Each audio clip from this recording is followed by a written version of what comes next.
Titanic 1912. En la mañana del 10 de abril de 1912, el puerto de Southampton, en Inglaterra, estaba lleno de una emoción inusual. El casco negro del Titanic se alzaba imponente, como si contemplara el muelle desde lo alto. Las voces de quienes partían y de quienes se despedían resonaban por todo el puerto. La gente creía que aquel barco era una puerta hacia una nueva vida.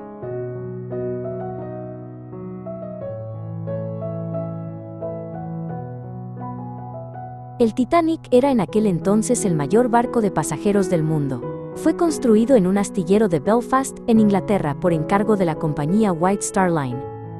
Su casco de 269 metros de largo y sus 4 enormes chimeneas simbolizaban la cima de la tecnología humana. Nadie pensaba que un barco tan grande pudiera hundirse.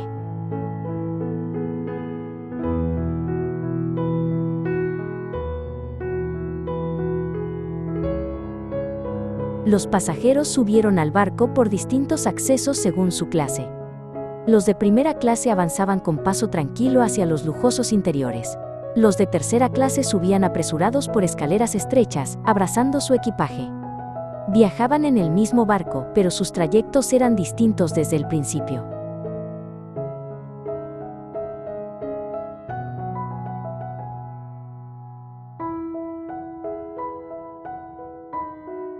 Cerca del mediodía, el Titanic comenzó a dejar lentamente el puerto de Southampton.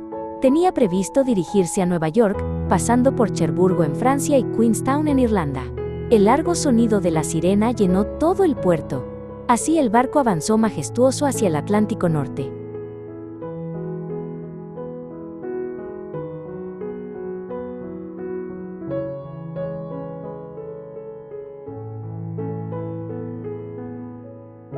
Cuando comenzó la travesía, la primera clase se llenó de una vida elegante. En el comedor, la cubertería de plata y las copas de cristal brillaban bajo las lámparas de araña. Los pasajeros disfrutaban de cenas refinadas y conversaciones distinguidas.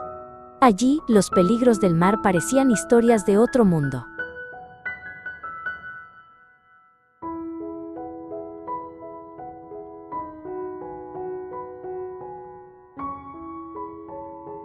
En las cubiertas de tercera clase se desplegaba una escena sencilla pero llena de vida.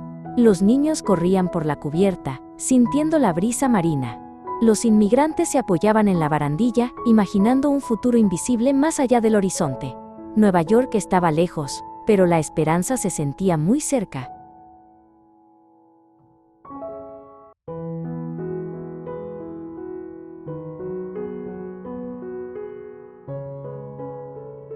En el interior, el Titanic era como una pequeña ciudad en constante movimiento. Los tripulantes recorrían los pasillos con diligencia transportando equipaje y correo. Escaleras y ascensores conectaban de forma orgánica los camarotes y los comedores. El enorme barco funcionaba a la perfección, como si fuera un ser vivo.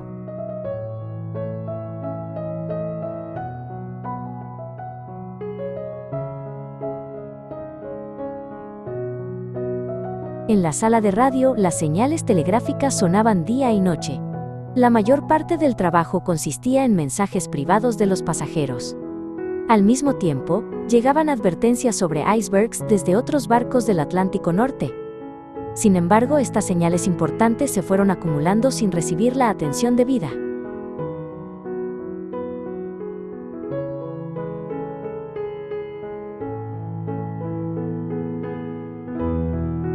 En la noche del 14 de abril de 1912, el Atlántico Norte estaba inquietantemente tranquilo. En una oscuridad total, sin luna ni olas, la superficie del mar parecía un espejo. En esas condiciones, ni siquiera la espuma blanca de un iceberg podía verse. Un peligro invisible se acercaba al barco en silencio, pero con certeza.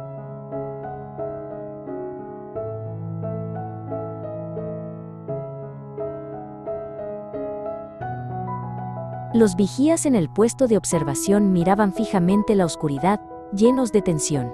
Pero los binoculares necesarios no estaban por ninguna parte. De pronto, una enorme forma negra apareció en la oscuridad de proa. Una mano urgente hizo sonar la campana de alarma 3 veces.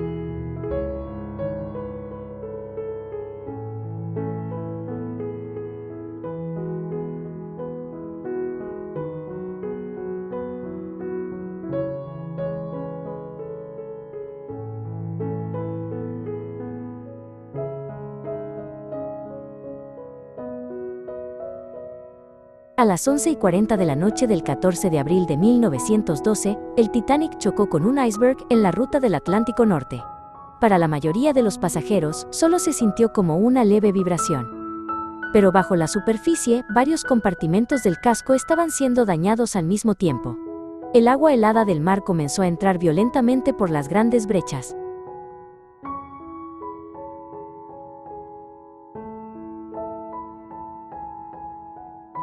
Justo después del choque, la mayoría de los pasajeros pensó que no había pasado nada. Algunos seguían paseando por la cubierta, y otros regresaron a sus cálidos camarotes. Solo los tripulantes se movían con rostros pálidos para inspeccionar la parte inferior del barco. La palabra hundimiento aún no había sido pronunciada.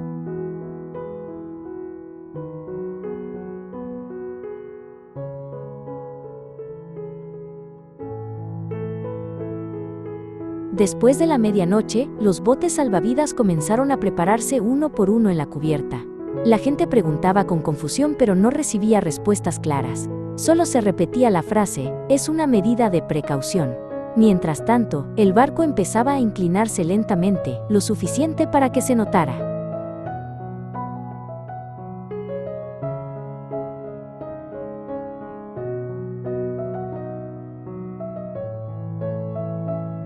Siguiendo el principio de mujeres y niños primero, los botes fueron bajando al mar. Muchos descendieron sin estar ni siquiera a la mitad de su capacidad. Las voces de quienes quedaban en la cubierta se fueron apagando poco a poco. Los que se despedían se miraban en silencio durante largo tiempo.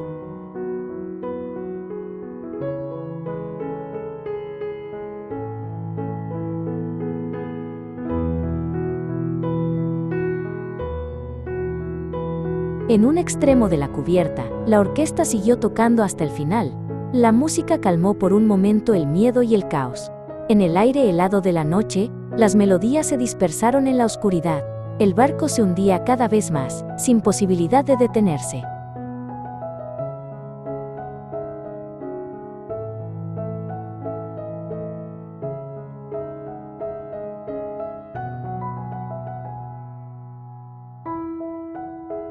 A las 2:20 de la madrugada del 15 de abril de 1912, el Titanic se hundió por completo. El enorme casco se partió en dos y desapareció en la profunda oscuridad. En la superficie solo quedaron los botes salvavidas y los restos flotantes. La noche del Atlántico Norte volvió a quedar en silencio.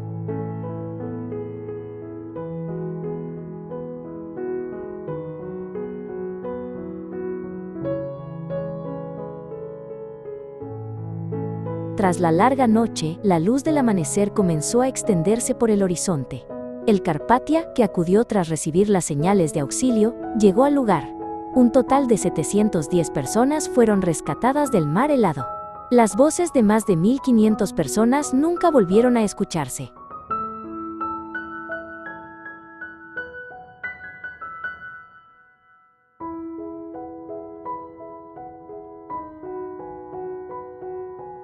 Los restos del Titanic yacen hoy en el fondo del Atlántico Norte, a unos 4.000 metros de profundidad.